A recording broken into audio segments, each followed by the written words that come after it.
మనం సక్సెస్ అయ్యామని తెలిసేది ఎలా? అంటే మనం ఒక లక్ష్యాన్ని పెట్టుకొని ఆ దిశగా పయనించడమా?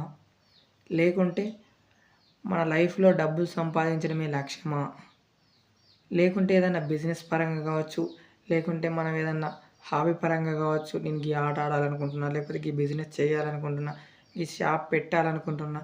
అందులో మనం స్టెప్ బై స్టెప్ ఇన్వెస్ట్ చేసి ఏదో ఒకరోజు పెడతామని నమ్మకంతోని పోరాడి నిలబడి ఆ లక్ష్యాన్ని చేరుకోవడమా?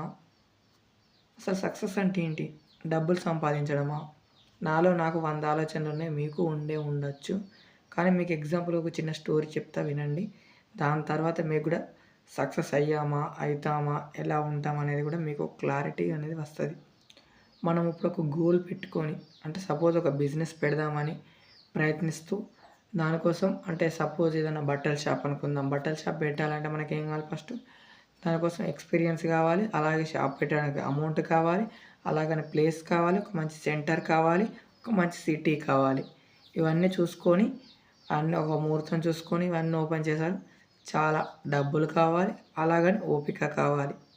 దానికోసం ఎన్ని సంవత్సరాలు కష్టపడాలో కూడా తెలీదు. అంటే ఇప్పుడు మనం గోల్ పెట్టుకున్నాం. ఒక 2025లో పెట్టుకున్నాం. అంటే నీకున్న ఎడ్యుకేషన్ వల్ల ఏదో జాబ్ కావచ్చు. అంటే నీకు ఇష్టం లేని జాబ్ ఇష్టం ఉన్నా లేకున్నా చేస్తున్న జాబ్ కావచ్చు. ఆ జాబ్ కొరకు ఆ జాబ్ మీద వచ్చిన డబ్బులతోని నాకు ఇది ఉన్నది, గోల్ ఉన్నది, దీన్ని రీచ్ కావాలి అని డబ్బులు జమ చేసుకొని పక్కకు పెట్టుకోవడం కావచ్చు. అలా దాన్ని రీచ్ అవ్వడానికి అట్లా ఒక 2, 3 సంవత్సరాలు కష్టపడిన తర్వాత ఓ ఫైనల్ డే అదే వాళ్ళ విలేజ్‌లోనే ఒక చిన్నగా షాప్ అయితే తెరవడం అయితే జరిగింది. దాంతో అంటే ఆ ఊర్లో ఉన్నాయి బట్టల షాపులు. కానీ వాళ్ళకన్నా మంచి ప్రొడక్ట్స్ అలాగే కొంచెం తక్కువ ధరకు మంచి క్వాలిటీ ఉన్న బట్టలు తేవడం వల్ల ఫేమస్ కావడం అయితే జరిగింది. దాంతోనైతే తన లైఫ్ అయితే సక్సెస్ అయినట్ట. ఇదే తన మొదటి మెట్టు అని తను అనుకున్నాడు.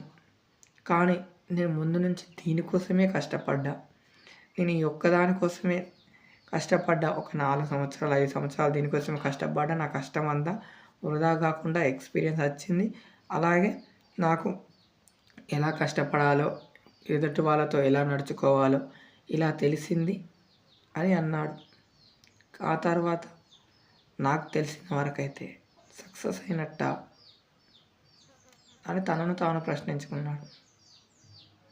అప్పుడే అర్థమైంది అతనికి. ఏంటంటే ఇది తన మొదటి మెట్టని. ఇక నుంచి ఇంకా దానికంటే డబల్ పని చేయాలి.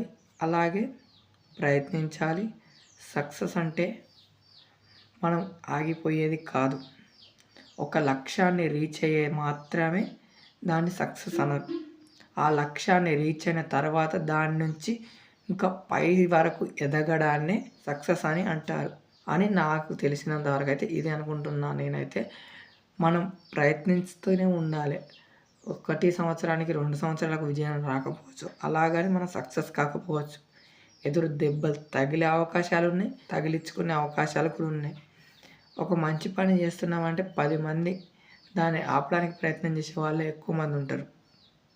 కాబట్టి నువ్వు ఎంత తక్కువ మందికి తెలియజేసుకుంటూ అంటే నువ్వు ఇప్పుడు బిజినెస్ పెడతాను అంటే బట్టల షాప్ పెడతాను అని నీ మంచి వర్షన్లో పెడతా అంటే వీడు నాకే పోటీకి పెడతాడు, నా షాపుకు పెడతాడు, ఈ షాపుకు పెడతాడు, ఇప్పుడు వీడు డెవలప్ అయితే ఇంకా దూరంగా ఉంటుంది అనే కుళ్ళుకునే వాళ్ళే చాలా ఎక్కువ మంది. కాబట్టి మీరు పెట్టేంత వరకు ఎంతమందికి తెలియకుండా ఉంటే అంత మంచిది. పెట్టిన తర్వాత ఎట్లాగో తెలుస్తుంది. కాబట్టి ఎంతమందికి తెలియకుంటే అంత మంచిది.